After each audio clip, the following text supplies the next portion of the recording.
Hello दोस्तों, रिश्तों पर कहानियों में एक नई कहानी विश्वासघात की लेकर आई हूँ। इस कहानी को ज़रा दिल से पढ़िएगा। ये कहानी एक माँ की है जो अपने बच्चे के लिए भगवान नहीं है। माँ एक ऐसा शब्द है जो बस पुकारने मात्र से ही सुकून का एहसास होने लगता है, लेकिन यह एहसास मेरे लिए नहीं था। मेरे माँ बाप होते हुए भी मैंने अनाथों से भी गई गुजरी ज़िंदगी जी है। आप ये ज़रूर बताइएगा कि क्या वो सही हैं। मेरा नाम राधा है। मेरे 3 भाई 1 बहन है। कहने को हम 5 भाई बहन हैं, लेकिन मेरी माँ के लिए सिर्फ 4। मेरे पैदा होने के 1 साल बाद ही मेरी माँ ने मुझे जानवरों से भी ज़्यादा खतरनाक इंसानों के हाथों में सौंप दिया था। लेकिन वो अपने चारों बच्चों को आज भी उनसे दूर रखती हैं। वहाँ उन लोगों ने उस नन्ही सी बच्ची की ज़िंदगी नर्क बना दी थी।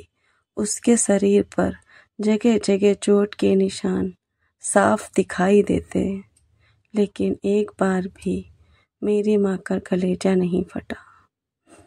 वो जब भी जाती ये देखती कि बाल बहुत गंदे हैं, शरीर पर दाने निकले हुए हैं, लेकिन उनके मुंह से एक बार भी उफ नहीं निकलती थी। और वो उनको रुपए, पैसे, कपड़े दे देती, लेकिन कभी भी मुझे अपने घर ले जाने की बात नहीं कहती थी। उस घर में ना कोई मुझे ठीक से खाना देता था, ना कोई मुझे पानी पिलाता था। जब मैं रोने लगती तो मेरे मुंह में अपना मुंह डाल देती थी। मेरी सांस रुकने लगती थी तो वो मुझे छोड़ती थी। मैं बेहोश होकर सो जाती थी। जुल्म करने की हर इंतहा ख़त्म कर दी थी। एक दिन तो मुझे छत से नीचे फेंक दिया। मेरा सिर फट गया था, मेरे हाथ टूट गया था। मेरे सिर पर आज भी वो निशान है, लेकिन फिर भी मैं मरी नहीं। पता नहीं भगवान ने मुझे कितनी पक्की जान बनाकर भेजा है, लेकिन फिर भी मेरी माँ की आँख से एक आंसू नहीं निकला। वो मुझे अभी भी अपने घर लेकर नहीं आई थी। और आप लोग कहते हैं कि माँ भगवान होती है। इस माँ को क्या कहेंगे। धीरे धीरे मैं 7 साल की हो गई थी।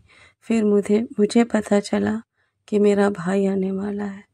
मैं बहुत खुश थी कि रोज़ भगवान से उसकी सलामती की प्रार्थना करती थी और अपने जीवन काट रही थी।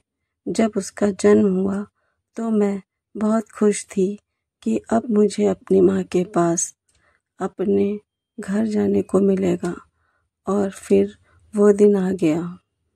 अपनी माँ के पास खड़ी थी, उनकी गोद में मेरा भाई था।